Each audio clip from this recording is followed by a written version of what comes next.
एमा नाम की एक खूबसूरत लड़की को दिखाते हुए जो सुबह जल्दी उठकर अपने स्कूल जाने के लिए तैयार होती है। एमा अपनी स्कूल में एक बहुत ही अच्छी और फेमस स्टूडेंट है जिसके बहुत सारे फ्रेंड्स हैं। दूसरी तरफ हम डीन को देखते हैं जो एमा की तुलना में बहुत ही आलसी लड़का है और वो सुबह लेट करके उठता है और सीधे बाथरूम में जाकर ब्रश करने के बाद तुरंत आकर वीडियो गेम खेलने बैठ जाता है। तो उसके पिता जैक उसे कहते हैं कि तुम स्कूल के लिए लेट हो जाओगे। वहीं हम एमा और उसकी छोटी बहन स्टेसी को देखते हैं जिनको उनकी माँ बारबरा स्कूल छोड़ने आती है। उसके बाद एमा स्कूल में पहुंचकर अपने बेस्ट फ्रेंड लिजी से मिलती है और जब वो बातें कर रहे थे तभी स्टीफन नाम का एक स्टूडेंट आकर एमा को हाई कहता है और ये देखकर लिजी एमा को चिढ़ाने लगती है। अब उसी दिन क्लास में मिस्टर क्रिश्चियनसेन जो उनके टीचर हैं वो बताते हैं कि बस अगली सुबह ठीक 7 बजे ट्रिनिडाड आइलैंड के ट्रिप के लिए निकलेगी और वो आगे बता ही रहे होते हैं कि एमा क्लास में लेट पहुंचती है और डीन भी पीछे से आकर एमा से टकरा जाता है और उसे सॉरी शहजादी कहता है। इसके बाद जब मिस्टर क्रिश्चियनसेन ट्रिप के बारे में और जानकारी दे रहे थे तभी लिजी एमा से कहती है कि डीन भी ट्रिप पर जा रहा है अपने पिता के पैसों की वजह से और फिर वो डीन को देखकर मुंह बनाती है। अब लंच के समय लिजी अपने दोस्तों को एमा और स्टीफन के बीच सुबह जो हुआ वो बताती है और कहती है कि ट्रिप में जाकर हमारे पास 1 हफ्ता होगा अपना जादू चलाकर एमा को स्टीफन के साथ एक्शन कराने के लिए। पर एमा कहती है कि हमें ये सब छोड़कर ट्रिप पर ध्यान देना चाहिए। अब सभी जब बातें कर रहे थे तभी एमा की नजर डीन पर पड़ती है जो चाकू से सेब काट रहा था। अब थोड़ी देर में मिस कूलियर जो एक टीचर है वो डीन के पास आकर उसे स्कूल में चाकू लेकर आने के लिए डांटती है और फिर उसे प्रिंसिपल के ऑफिस में ले जाती है। फिर लिजी अपने दोस्तों से कहती है कि एमा को डीन जैसे लड़कों के साथ नहीं रहना चाहिए जब स्कूल का एक हॉट लड़का एमा को पसंद करता है। अब अगले दिन सुबह एमा तैयार होती है ट्रिप के लिए और अपने माँ बारबरा और पिता फिल को थैंक यू कहती है उसे ट्रिप पर जाने देने के लिए। दूसरी तरफ डीन ट्रिप पर नहीं जाना चाहता तो उसके पिता जैक उसे कहते हैं कि उसके स्कूल के नियम को तोड़ने के बाद भी उन्होंने कितनी मेहनत की उसे ट्रिप पर जगह दिलाने के लिए, जिसके बाद वो जाने के लिए मान जाता है। अब आगे हम देखते हैं कि मिस्टर क्रिश्चियनसेन सबको बस में चढ़ने के लिए कहते हैं। अब बस में चढ़ते वक्त स्टीफन एमा से पूछता है कि कैसी हो एमा, जिससे लिजी एमा को फिर से चढ़ाती है पर एमा उस पर ध्यान नहीं देती। अब कुछ समय के अंदर वो ट्रिनिडाड आइलैंड पहुंच जाते हैं और बस से उतरते समय मिस कूलियर सबसे कहती है कि सब कुछ देर पूल में एंजॉय कर सकते हैं पर डिनर से पहले सबको आ जाना है और अगले दिन से प्रोग्राम शुरू करेंगे। अब कुछ देर बाद एमा और उसके सभी दोस्त पूल में जाते हैं जहाँ एमा स्टीफन से मिलती है और सब एक साथ पूल में मस्ती करने लगते हैं, लेकिन डीन बिल्कुल अकेला बैल्कनी से ये सब देख रहा होता है। अब उसी शाम एमा की एक फ्रेंड लिजी और एमा को आकर बताती है कि स्टीफन ने उन्हें पार्टी पे बुलाया है जो यहाँ के एक लोकल बोट में हो रही है, लेकिन एमा ये सुन के मना कर देती है पर उसके दोस्त जिद करके उसे मना लेते हैं। उसके बाद वो पार्टी के लिए बोट पर चले आते हैं और वहाँ पहुँचने के बाद एमा हेलन को पार्टी में ढूंढने लगती है पर तभी वो देखती है कि स्टीफन किसी और लड़की को किस कर रहा है और ये देख के एमा वहाँ से जाने लगती है और वही साइड से ये सब डीन भी देख रहा होता है। तभी वो एमा से कहता है कि तुम्हारा बॉयफ्रेंड तो मजा कर रहा है, तो वो डीन से कहती है कि तुम्हें इन सब से कोई मतलब नहीं होना चाहिए। अब अचानक वहाँ पुलिस आ जाती है क्योंकि पुलिस को पता चल गया था कि यहाँ स्टूडेंट पार्टी में ड्रग्स ले रहे हैं और सबको बोट के सामने की तरफ आने को कहते हैं। तभी अचानक पैर फिसलकर एमा पानी में गिर जाती है और उसे गिरते हुए डीन देख लेता है तो वो भी उसे बचाने के लिए पानी में कूद जाता है और फिर उसे बचाकर एक छोटी बोट में ले जाता है। अब उस बोट की रस्सी बड़ी बोट से जुड़ी हुई थी तो डीन उस रस्सी को काट देता है और एमा के पूछने पर वो कहता है कि मुझे पुलिस के झंझट में नहीं पड़ना है, पुलिस के जाने के बाद हम बड़ी बोट तक पहुंच जाएंगे। लेकिन थोड़ी ही समय के अंदर वो बोट उनसे काफी दूर चला जाता है और तभी वहाँ पर तूफान शुरू होने वाला होता है, लेकिन डीन देखता है कि इसमें तो मोटर ही नहीं है। तभी उनके सामने से अचानक एक बड़ी सी लहर आती है और दोनों कस के बोट को पकड़ लेते हैं। इसके बाद सुबह हो जाती है और दोनों लहरों की वजह से बोट के साथ अरेबियन सागर में पहुँच गए थे। डीन का फोन भीग चुका था तो वो एमा को उसका फोन देने को कहता है पर एमा के फोन में नेटवर्क नहीं आ रहा था। फिर एमा डीन से कहती है कि हमें पार्टी बोट का पीछा करना चाहिए था तो डीन कहता है कि चिंता मत करो, कोई ना कोई हमें लेने आ जाएगा। वो बात ही कर रहे थे तभी अचानक एमा को थोड़ी दूरी पर एक आइलैंड नजर आती है, जिसके बाद डीन बोट को उस आइलैंड की तरफ ले जाने लगता है और बहुत मुश्किलों के बाद दोनों उस आइलैंड पर पहुंच जाते हैं और वहां पहुंच के एमा फिर से फोन के नेटवर्क को देखती है पर वहां भी कोई नेटवर्क नहीं मिलता। फिर डीन को उस बोट पे एक फ्लेयर गन मिलती है तो वो उसे ले लेता है और फिर दोनों आगे बढ़ने लगते हैं इस उम्मीद में कि आगे जाने पर उन्हें कोई मदद मिल जाएगा। दूसरी तरफ होटल में पिछले रात की पार्टी की वजह से मिस्टर क्रिश्चियनसेन ट्रिप को कैंसिल कर देते हैं। तभी लिजी मिस कूलियर से कहती है कि एमा होटल वापस नहीं आई है और उसे लगा कि शायद एमा कल रात किसी और के साथ थी, इसलिए उसने किसी को नहीं बताया और वो बताती है कि उसने एमा को आखिरी बार पार्टी बोट पर देखा था। इसके बाद मिस्टर क्रिश्चियनसेन सबकी अटेंडेंस लेते हैं तो उन्हें पता चलता है कि डीन भी यहाँ मौजूद नहीं है। अब इससे इनको पता चल जाता है कि डीन और एमा दोनों ग्रुप से मिसिंग हैं। उसके बाद पुलिस आकर एमा के दोस्तों से पूछताछ करते हैं तो मिस कूलियर पुलिस से पूछती है कि क्या उन्हें ढूंढने का कोई तरीका है, तो पुलिस कहते हैं कि ऐसे केस अक्सर होते रहते हैं, शायद वो खुद से ही वापस आ जाए,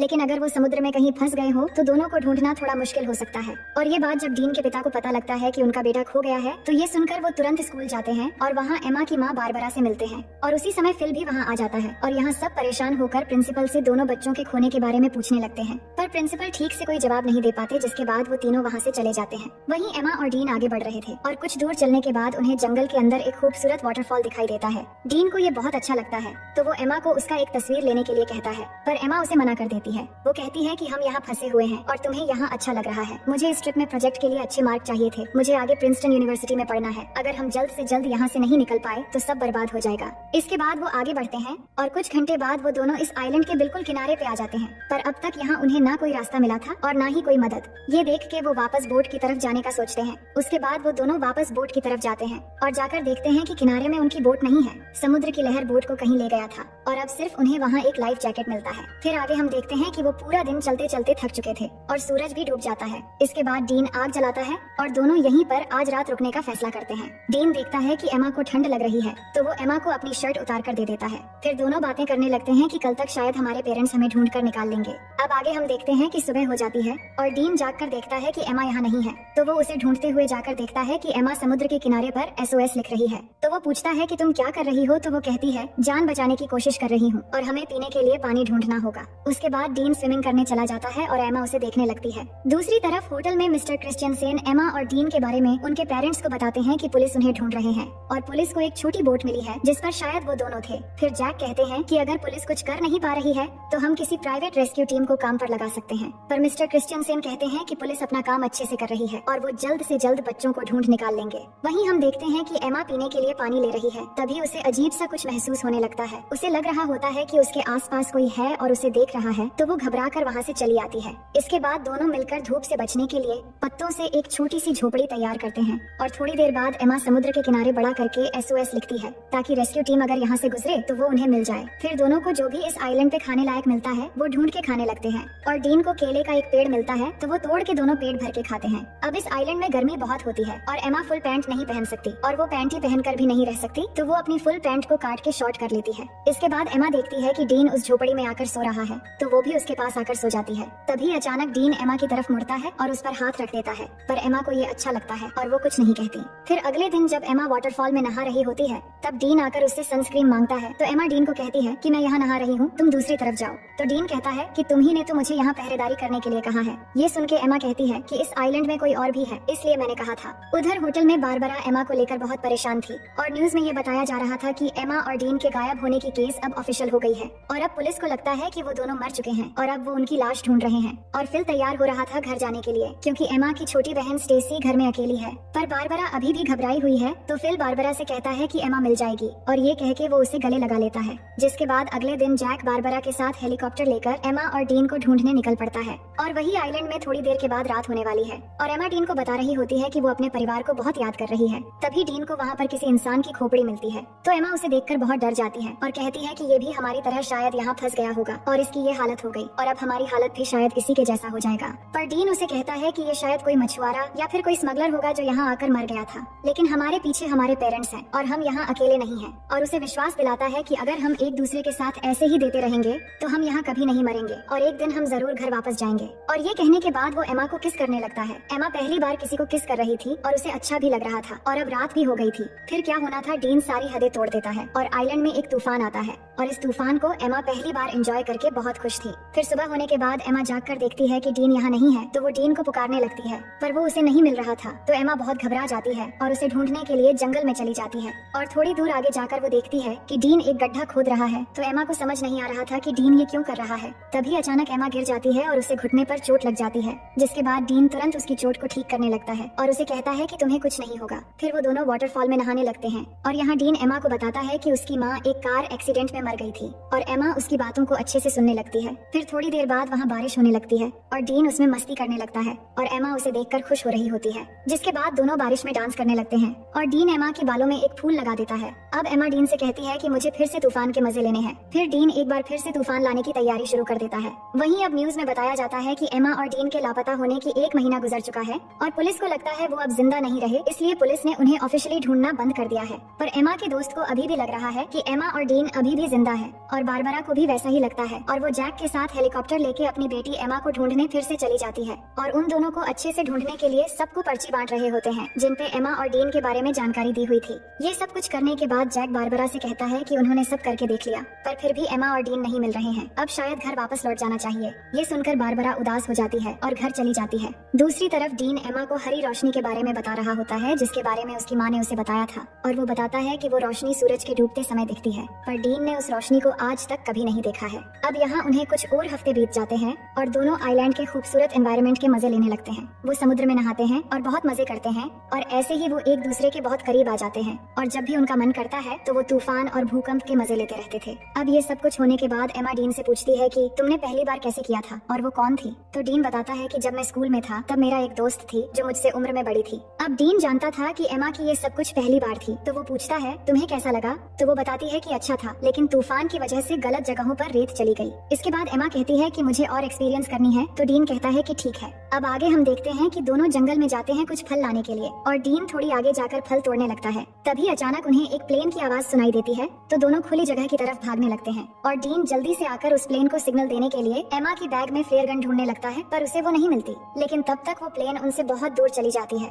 फिर एमा फिर से उस फ्लेयर गन को ढूंढने लगती है पर उसे भी नहीं मिलती तो एमा को लगता है कि उस आइलैंड पर कोई और भी है जो उनके चीजें चुरा रहा है। फिर आगे हम देखते हैं कि कुछ दिन और बीत गए हैं पर उनके ऊपर से अब तक सिर्फ एक ही प्लेन गुजरा है और कोई भी उन्हें बचाने नहीं आया है। दोनों झोपड़ी में बैठ के बात करने लगते हैं कि उन्हें अब घर वापस जाने की उम्मीद छोड़ देनी चाहिए और यहाँ जंगल में पूरी तरह एक दूसरे के साथ बिताने का फैसला कर लेना चाहिए। तभी अचानक डीन को किसी जानवर की आवाज आती है तो डीन जंगल में जाता है उस जानवर को ढूंढने के लिए। तो एमा को डीन की चिंता होने लगती है तो वो भी उसके पीछे चली जाती है और वही डीन जैसे ही थोड़ा आगे जाकर देखता है तो वहाँ एक ब्लैक पैंथर होता है जिसे देखते ही वो भागने लगता है और भागते भागते काफी दूर जाने के बाद वो अचानक जमीन पे गिर जाता है और एमा भागती हुई जब डीन के पास पहुँचती है तो वो देखती है कि डीन के पास खून से लथपथ एक चाकू है और उसने एक ब्लैक पैंथर को मार दिया है। फिर आगे हम देखते हैं कि एमा और डीन के सभी दोस्त और पेरेंट्स उनके बिना ही अपनी जिंदगी की शुरुआत कर लेते हैं और यहाँ एमा और डीन ने भी आइलैंड पर जीना सीख लिया है और इधर ही अपनी जिंदगी गुजारने का फैसला कर लिया है क्योंकि उन्हें जो उम्मीद थी कि उन्हें कोई बचाने आएगा वो भी अब खत्म हो चुकी थी।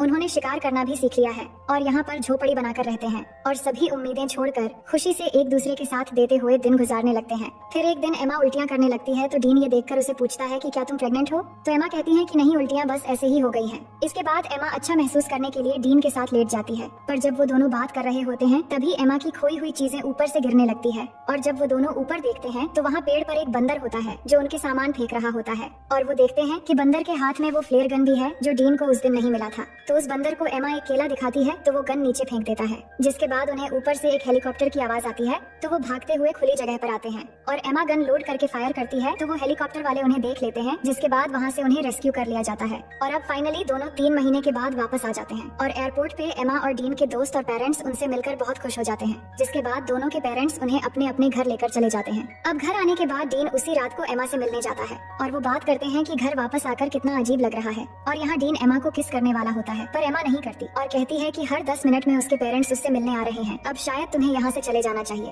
और कहती है कि हमारे आने की खुशी में मेरे पेरेंट्स ने एक पार्टी रखी है तो तुम्हें भी आना है। फिर अगले दिन पार्टी पे सब जमा होते हैं और एमा के पेरेंट्स सबको कुछ कहने लगते हैं उनके बच्चों के वापस आने पे। इसके बाद स्टेसी डीन से पूछती है कि तुम सबके साथ क्यों नहीं हो? तो डीन कहता है कि मुझे सबसे घुलना मिलना अच्छा नहीं लगता। इसके बाद डीन एमा को उसके साथ आने के लिए इशारा करता है पर एमा नहीं आती और उसे अनदेखा कर देती है और ये देखकर डीन पार्टी से चला जाता है। इसके बाद सभी चीजें पहले की तरह हो जाती हैं और एमा आइलैंड से वापस आने पर वो बहुत फेमस हो जाती है पर डीन अभी भी अकेला ही रहता है और जब भी एमा और डीन एक दूसरे के पास से गुजरते हैं तो वो बस एक दूसरे की तरफ ही देखते हैं। फिर कुछ दिन बाद एमा डीन को कॉल करती है पर डीन कॉल नहीं उठाता। उसके बाद हम देखते हैं कि एमा के रूम में स्टेसी जाती है और उसे कहती है कि तुम्हारे लापता हो जाने के बाद हमने तुम्हें बहुत मिस किया और मॉम डैड भी बहुत परेशान थे। हमने तो सोच लिया था कि शायद हमने तुम्हें बिल्कुल खो दिया है लेकिन आज हम सब अच्छे से एक साथ हैं और बहुत खुश है। फिर एमा स्टेसी से कहती है कि तुम मेरी बहुत अच्छी बहन हो और फिर वो दोनों एक साथ प्रॉम पार्टी में जाने का डिसाइड करते हैं। दूसरी ओर हम डीन को देखते हैं जो अपनी माँ के कब्र पर जाता है और अपनी माँ को मिस करते हुए बहुत रोता है। अब प्रॉम पार्टी की रात डीन टीवी देख रहा होता है तो उसके पिता उसे पूछते हैं कि क्या पार्टी में तुम मेरे कोट पहनकर जाना चाहोगे। दूसरी तरफ एमा पार्टी में अपनी बहन के साथ पहुंच गई थी जिसके बाद लिजी उसके पास आती है और एमा को एक सरप्राइज देने के लिए आगे ले जाने लगती है और तभी एमा देखती है कि बाहर बारिश में डीन कोट पहन के खड़ा है और एमा का इंतजार कर रहा है। ये देखकर एमा आइलैंड की वो सब कुछ याद करने लगती है। इसके बाद पार्टी से बाहर आकर एमा डीन के पास जाती है और यहाँ दोनों बहुत खुश होते हैं और किस करने लगते हैं और इसी सीन के साथ ये कहानी यहीं पर खत्म हो जाती है।